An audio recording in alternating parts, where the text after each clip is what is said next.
Bonjour et bienvenue sur cette chaîne dédiée au concours de la fonction publique. Alors si tu prépares le concours des IRA, tu as déjà un programme de révision bien chargé pour l'épreuve de QCM. Mais je vais te parler aujourd'hui de l'épreuve de cas pratique. Parce que l'épreuve de cas pratique comporte un programme avec un certain nombre de thèmes.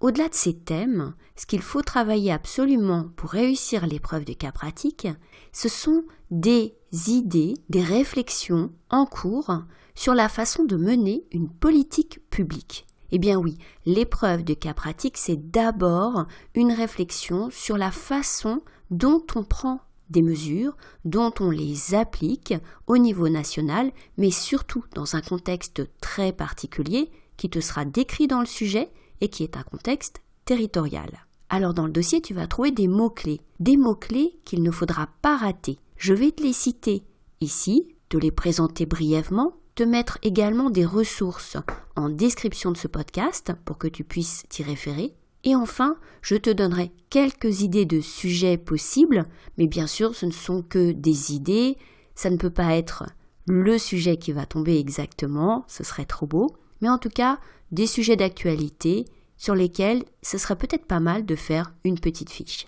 Alors d'abord, revenons à la façon dont on modernise actuellement l'action publique, parce que le sujet du concours des IRA t'amènera certainement à réfléchir à la façon dont l'État, actuellement, essaye de moderniser la façon dont il agit lui-même, mais surtout dont il interagit avec des acteurs.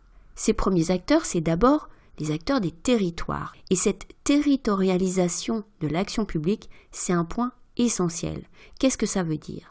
Ça veut dire adapter des politiques publiques aux réalités du territoire. Ça implique donc de déconcentrer des actions au niveau local, de donner par exemple au préfet une marge de manœuvre. Donc c'est vraiment un premier point à travailler, l'idée de la territorialisation. Le deuxième point, c'est la notion de co-construction. Le fait de mobiliser des acteurs variés, tu vois qu'on revient sur les acteurs. Et cette notion d'acteur, c'est un point très important. Mais je reviens sur cette co-construction. La co-construction, ça consiste donc à faire participer aux décisions des acteurs pour obtenir leur adhésion. Par exemple, mettre en place des phases de concertation.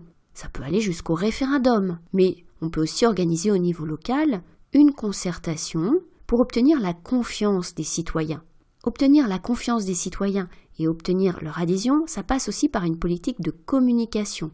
Une politique de communication qui se veut la plus transparente possible. Donc voilà ce deuxième terme à bien retenir, la co-construction. Si tu vois dans le dossier qu'il est mentionné, n'hésite pas à le reprendre dans ta note. Le troisième terme, c'est l'expérimentation. Donc tester une mesure avant de l'étendre. Par exemple, on l'a vu en 2019 avec le service national universel. Ça implique d'évaluer la mesure au terme de l'expérimentation et donc de démontrer une certaine agilité pour adapter cette mesure au vu du constat, aux besoins, avant de l'étendre. Là aussi, je te glisse quelques mots-clés. L'agilité, par exemple, si tu le trouves dans le dossier, n'hésite pas à le reprendre.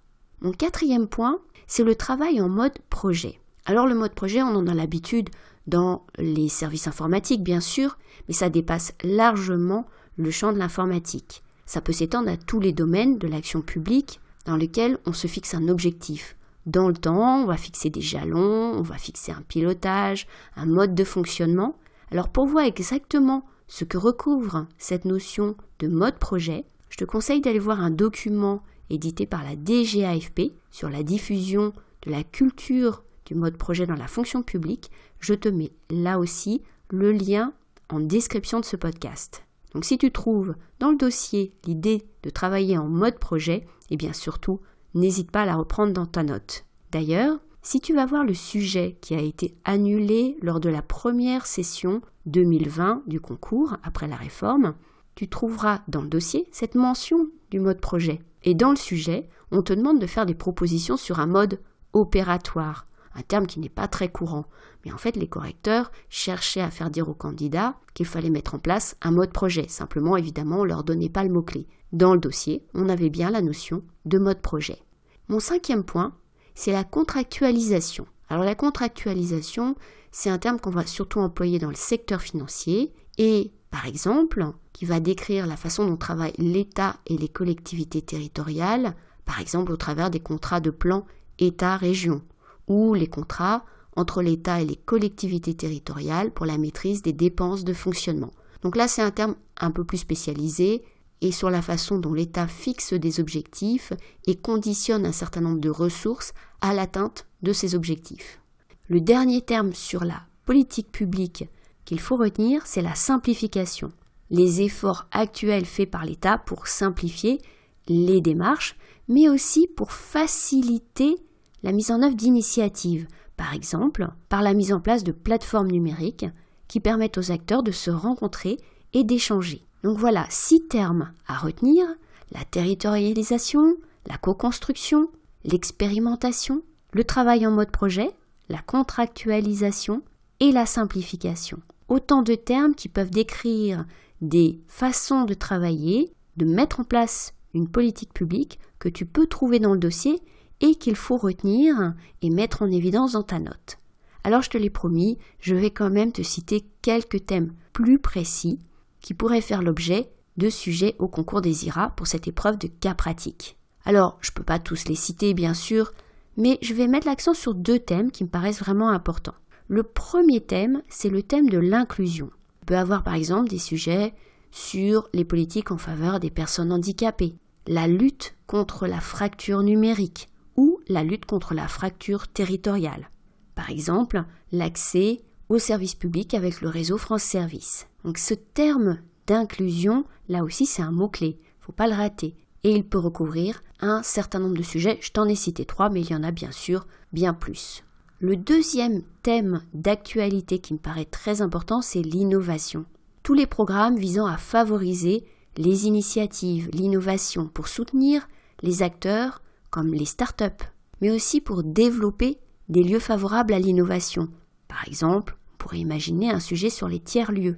Alors l'innovation, on la relie aussi beaucoup au numérique. On a des réflexions, en particulier sur les données. On a déjà eu des épreuves de notes avec des sujets sur l'open data, l'ouverture des données publiques, à laquelle se greffe maintenant la réflexion sur la protection des données personnelles, mais aussi des travaux sur le big data. Par exemple, l'utilisation des données pour favoriser l'innovation en matière de mobilité.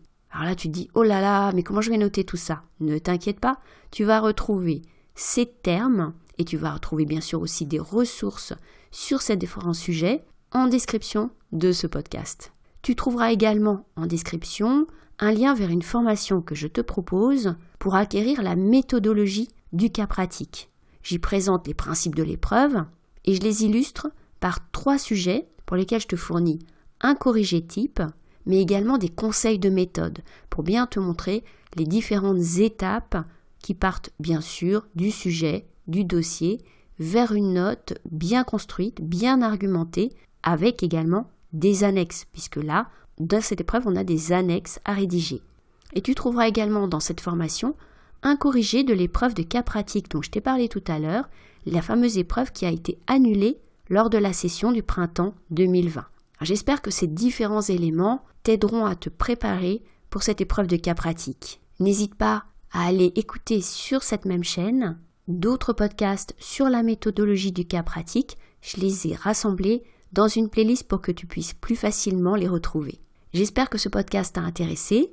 Si c'est le cas, n'hésite pas à le liker, à le partager, à le commenter si tu le souhaites, à t'abonner à la chaîne si tu veux être au courant des prochains podcasts. Tu peux également rejoindre un espace de partage sur Slack où tu pourras échanger des conseils, des ressources, tu pourras d'ailleurs me poser des questions, partager des informations. C'est entièrement gratuit. Je te mets le lien en description de ce podcast. Donc n'hésite pas à t'enregistrer sur cet espace de partage et à participer aux échanges. Il me reste à te souhaiter bonne chance pour les concours que tu prépares. À bientôt sur YouTube et à bientôt sur Slack.